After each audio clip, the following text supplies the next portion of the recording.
कालपर्यंत भावली वाटणारी मुलगी, कालपर्यंत माझी एंजल आहेस तू अशी वाटणारी मुलगी, सगळ्याच मुली अचानक तिची मासिक पाळी सुरू होते आणि आईची नजर अचानक चिंतेत गुंतते.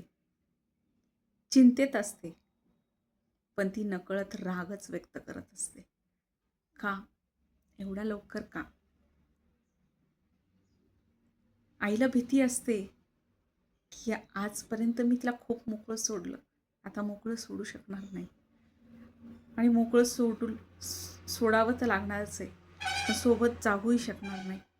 मी तिला समजून सांगूही शकत नाही की तुझ्याबरोबर काय होतंय, आणि समजून न सांगता चालणारही नाही. कसं करू? आईची घालमेल चालू असते. आई चिडत असते, आई वैतागत असते, आई सारखं इन्स्ट्रक्शन देत असते, सारखे सूचना देत असते. मुलीच्या नजरेत आई अचानक विलन बनते. ज्या आईच्या सारखं ती गळ्याला पडत असते, त्या आईची पप्पी घेत असते. झोपताना तिच्या पोटावर झोपायला लागतं, झोपताना तिच्या अंगावर हात टाकून झोपायला लागतं. अचानक ती आई विलन व्हायला लागते.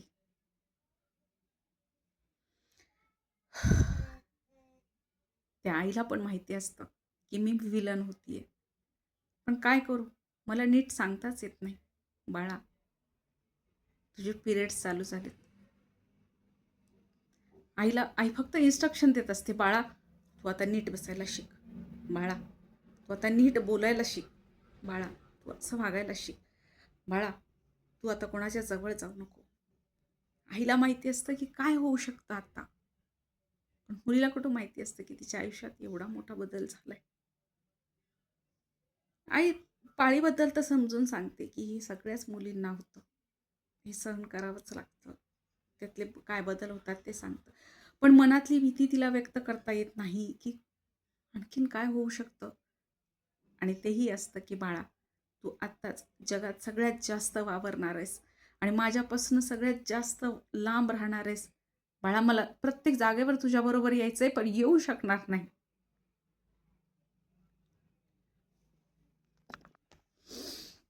खरंच ती व्हिलन झालेली आई ना, ती ॲक्च्युली व्हिलन नसते, हे तिलाही माहिती असतं. तिचा जीव जळत असतो त्या लेकीसाठी.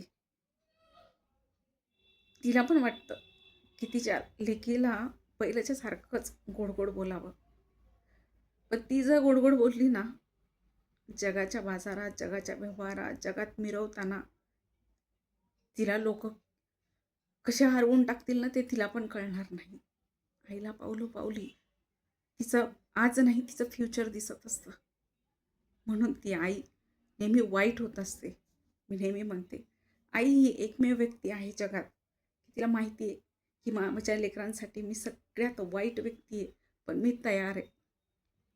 मुलं मनातून माझ्याबद्दल किती वाईट बोलत असतील, बोलू देत, मी आहे सगळ्यात वाईट व्यक्ती, पण भविष्यात तुम्ही जेव्हा खूप चांगले व्हाल ना, तर तेव्हा ते तुम्हाला आठवेल किती वाईट व्यक्ती कायम आम्ही तिचा विरोध करत होतो तरीसुद्धा ती मागे होती, तरीसुद्धा ती प्रत्येक वेळी तिचं काम ती करतच होती. कितीही सूचना आम्ही देऊ नको म्हटलं तरी निर्लज्जासारखी सूचना देत होती. म्हणून आज आम्ही इथे आहोत. ती निर्लज्ज व्यक्ती म्हणजे आई. तिचा काही स्वार्थ नसतो कशातच, आणि मुलीचंही काही चुकत नाही.